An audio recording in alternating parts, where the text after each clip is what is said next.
Self-discipline comes from within. It's a desire. It's being able to understand that you got to get the work in and you got to be willing to go further and harder than you've ever gone in your life. Don't really want to get up and get out of bed. Yeah, I get up and get out of bed. I don't really want to work out. I work out. I really don't want to hammer on a project. I hammer on the project. Now, as an overall rule, I do not like procrastination. You need to get things done. Overcoming the old self allows us to become somebody else. And there is that period of transition. Call it the void where there's just not a lot happening. And you just got to be able to keep going and continuously get to the end of your belief where most people stop. Success is like a quiet daily set of tasks. Real small. Real small. It's very quiet. It's a very quiet process where you're just drawing your state from within yourself, doing these like simple little tasks, but finding love in those simple little tasks. It's not this big rah-rah speech where you do this one thing and something big happens. Look, when you start deciding that it's time to change, you may have to use 5, 4, 3, 2, 1, 5,000 times a day because you're pushing through self-doubt and you're pushing through procrastination and you're pushing through resignation and you're pushing through fear over and over and over and over and over and over and over again. Change the chapters in the book of your life if you want to. There's a book being written about you. And if you can decide, you and God, or you and whatever you believe, you're the author. You can turn the page. It might be year 2, 3, 4 before you get your big win, but you can decide now, I'm going to walk, talk, and be a different person. See, we don't have the courage, and that's what it takes, courage. It takes guts to do that which you know you need to do. If you don't have the courage to act, life many times will move on you and make you act. And the measure of a person's will is determined by what they are willing to do to ensure triumph over tragedy. The measure of a person's will is determined by what they are willing to do to ensure success over failure. The benefit of discipline in my eyes has always been that through discipline, I get things done. All you have to do is know where you're going, and the answers will come to you. Forget the past mistakes, forget the failures, forget everything except what you're going to do now and do it. It's taken me my entire life to understand it's not necessary to know every single detail and to stop testing the waters and just dive in. We want to believe that there are shortcuts to success. We want to believe we can take a drug or we can do something that'll make it quick and easy. But the truth is, it takes grit. It takes persistence. So it's hard to understand what could happen to you in 10 years in a visceral gut way of what it means to have failed in life. And to me, failure in life is not having money. It's not realizing your potential. You're 60 years old and you said, I could have been this, and I never did it. That's like the worst thought I think anybody can have. And you don't think about it in the moment because your life is okay, but you've got to wake up and understand that there's an urgency here. And that if you're not practicing something now, if you're not aware, if you don't have a path towards something better, you're rotting on the vine, and the day of reckoning will come at some point, and it will be painful. You're not going to feel it suddenly, it'll be slow, but it'll come and it won't be good. You will not find toughness in a comfortable environment. Those of you who are listening to this, whoever hear this, you will not find it. I was trying to look for it everywhere. The only way you find it is to drown yourself in a position where you're just out of sorts, where you can't swim and you're drowning. Where you're drowning. You're drowning in life. And you say, you know what, man? I'm gonna figure out how to backstroke something. I'm gonna figure out how to, and then you figuring out all these tools. Your mind starts to, when you quit, your mind does this. Because you're out. once you say, I'm not going to quit, this is the 40%. When you quit, your mind says, we're done. So it doesn't expand. There's no expansion when you quit. When you say, you, this sucks, I'm drowning, I'm miserable, I'm suffering, I'm broken, but I'm not going anywhere. What happens to your mind is it does this. It says, he's not leaving. So we got to expand. We got to grow.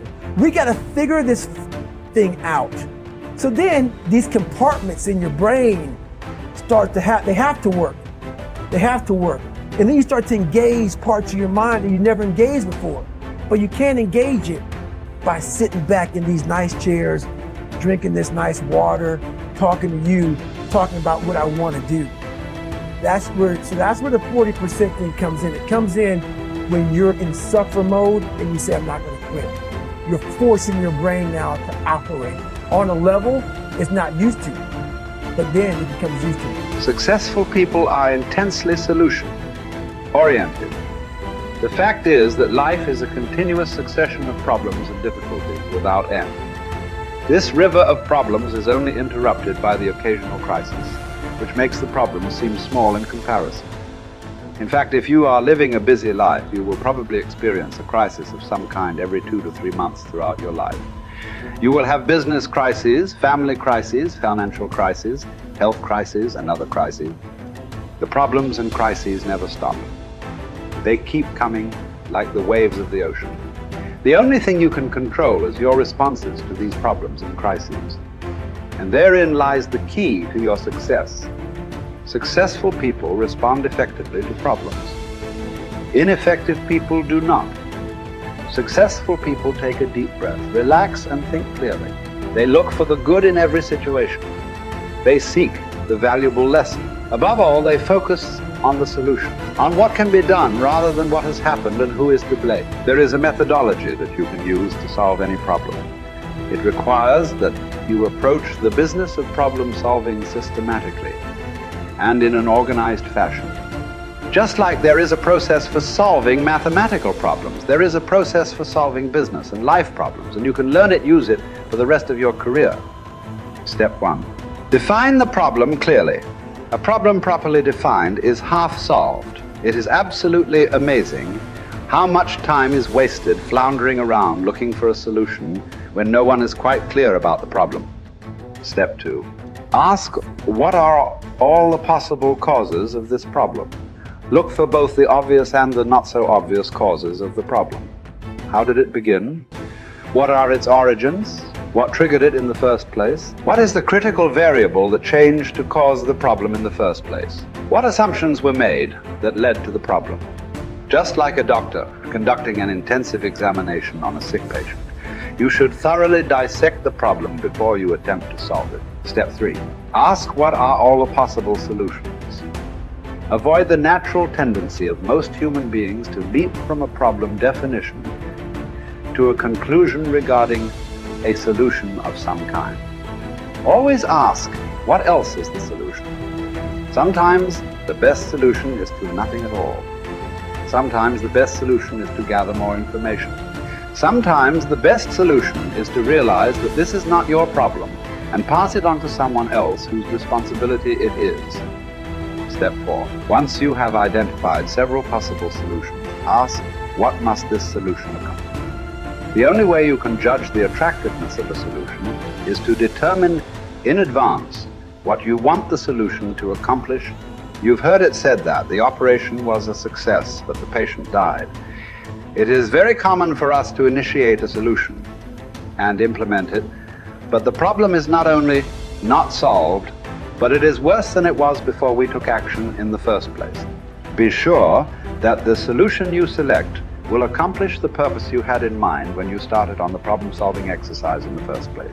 Step 5. Once you have decided on the ideal solution, assign specific responsibility or take responsibility yourself for implementing the solution. Set a deadline for implementation. Set a measure by which you can determine if the solution has been effective. A problem-solving discussion that does not lead to agreement on a specific solution, accompanied by the assignment of personal responsibility and a deadline, is a problem that will come back over and over again without resolution. Practice this systematic method of dealing with a problem over and over until it becomes a habit of thinking. You will be amazed at how much more effective you become and how much better your results will be using this method. I kept saying this to myself on repeat. There is no way, Mel, if you work this hard, that you will not be rewarded. You have to believe that this moment is preparing you for something amazing that hasn't happened yet. Keep going. You have to believe that this moment is preparing you for something amazing that hasn't happened yet. Keep going. And so I repeated that over and over and over and over and over again as I wanted to throw in the towel, as I would start to bash myself, as I would start to feel sorry for myself and be like, nope, there's just no way I'm going to believe that something amazing isn't going to happen. I've worked too hard. Something amazing that hasn't happened is coming. And when you get yourself into that mindset, it creates a sense of resilience and momentum and resolve that you need in order to keep going when the shit hits the fan or when you feel disappointed or when life is beating you down. And that was the other gift of that moment, is developing a little tool to flip my mindset when I wanted to start to feel sorry for myself.